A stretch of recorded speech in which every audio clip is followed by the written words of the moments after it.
Warung Seblak Haya.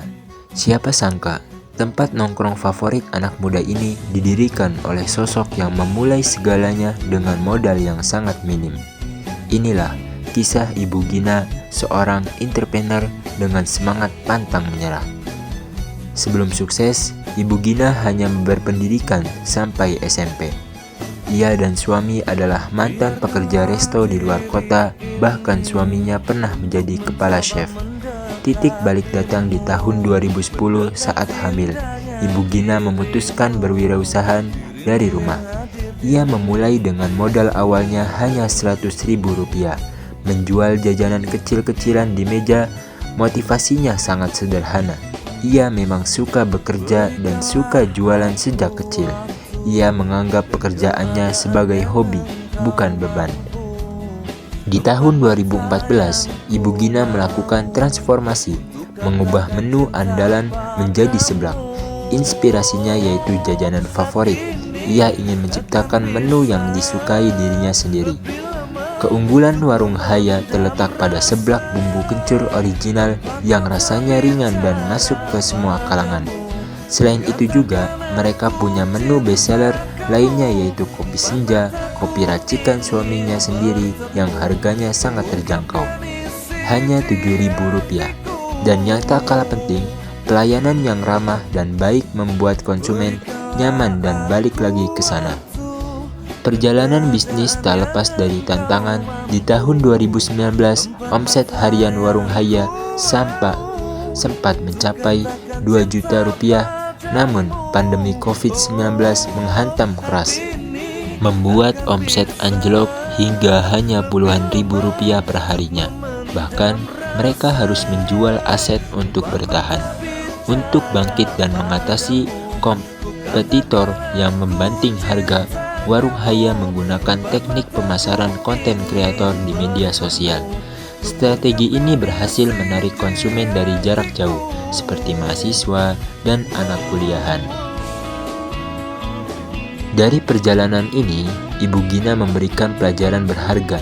Jangan pernah ragu dan kapok di awal. Jangan pernah berhenti karena sepi dalam sebulan. Untuk yang baru mulailah dari modal kecil. Cek ombak pasar terlebih dahulu. Jika Anda punya skill produk tapi malu, carilah partner yang jago promosi, dan yang terpenting, cintailah pekerjaan Anda. Namun, jangan salah, menjadi pengusaha bukan berarti kita akan selalu berada di atas. Ada masa di mana penjualan turun, pelanggan pergi, dan rencana tidak berjalan sesuai dengan harapan kita.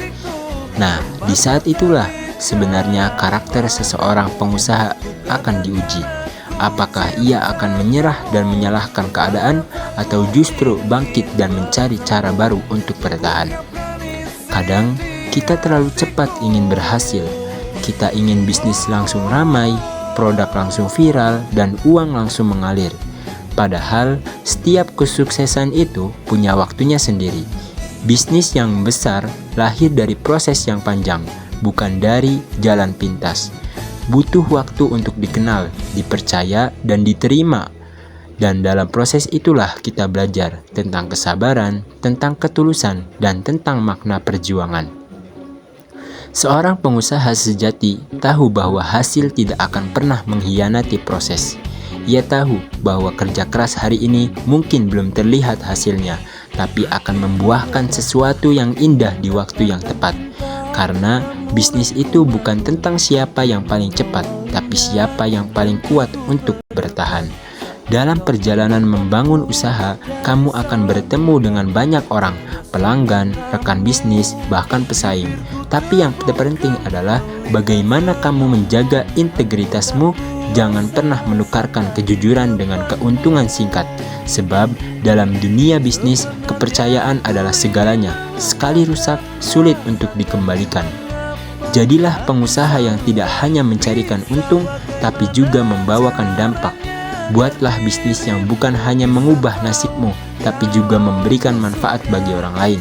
Karena keberhasilan sejati bukan hanya ketika kamu bisa membeli banyak hal, melainkan ketika kamu bisa memberikan banyak hal. Dan pada akhirnya, menjadi pengusaha itu adalah tentang keberanian untuk bermimpi dan komitmen untuk mewujudkannya. Tidak peduli seberapa kecil langkahmu hari ini, selama kamu tetap bergerak, kamu sudah lebih maju dari mereka yang hanya diam dan takut untuk mencoba. Teruslah percaya pada proses, jangan malu untuk belajar dari kesalahan, jangan takut untuk mulai lagi dari awal.